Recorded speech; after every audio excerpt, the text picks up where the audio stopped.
So Nicky, thanks for coming in today.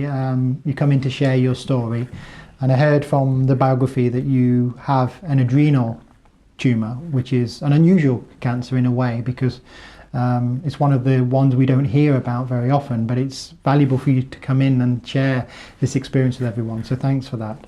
Can I ask you about how, a little bit more, I know you mentioned it in the intro there, but about how it did come about, because you actually were presenting with symptoms of what could have been another condition, i.e. an endocrine disorder, Cushing's disease. Well, yes. I mean, I do have Cushing's disease. That was the diagnosis I had to go through first, and I had to go through the various stages before that was diagnosed. Various blood tests, scans, one thing and another, various trips there. That was the start of it.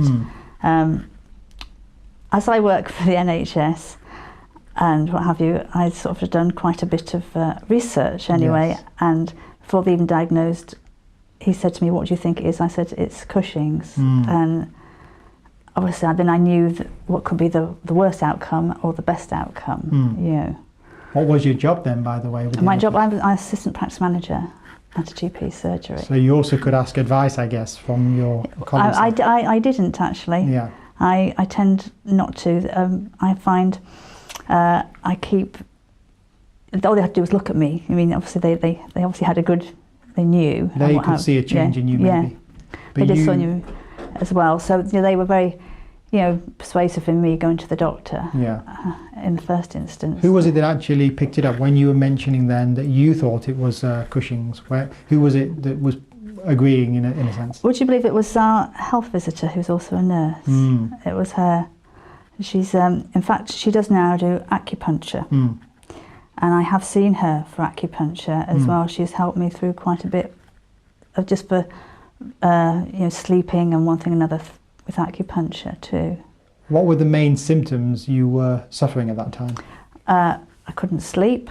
I was hyperactive, but running around like a bunny on speed, or one of those. I also myself as those Duracell battery rabbits.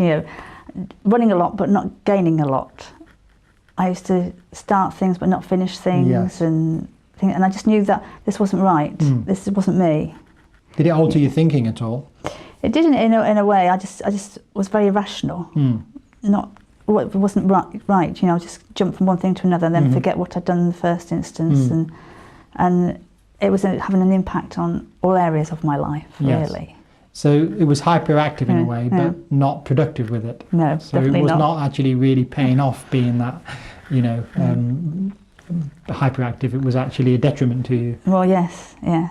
Apart from the fact that the house was exceptionally clean and and things like that, but nothing really, greatly, because I'd start something but not finish it, and then forget why I was doing it, and then go on to the next thing and what have you. And I think first was brought home to me very greatly how really unwell I was when my sister from Canada came to visit. We had planned a trip over 2 years before. Previously we had talked, when could we do this little trip? We were going to do a trip of where we'd all lived as children. Wow. Her and my brother, I'm one of three, and we were going to, because we'd brought up in Scotland, we were all born and brought up in Scotland, so we were going to go back around areas that we'd lived in and have a little look. Yeah. And I hadn't told her I was unwell. I knew I was unwell before she came. And we went to Manchester Airport to pick her up. And I thought, right, I'm going to have to tell her, aren't I? And she said to me, she came rushing up to me in the arrivals, and she said to me, she looked at me, she says, "Are you all right?" And I said, "No." She says, "Oh, thank God for that." She says, "I thought you'd had a bad case of Botox," because I had a big round moon face. Pictures of which are with my endocrine surgeon at the moment, because he keeps them. I take photos every time I go to help him build up portfolio for his students. Oh, that's useful. Yeah. I have pictures of me with a great big round face, going back down again, slightly back up again, and what have you. And I'm kept under control by him very much. Because one of the unusual things about Cushing's, it increases weight, doesn't it? But often centrally around the core of the body or the face. And that can be a distinguishing feature sometimes.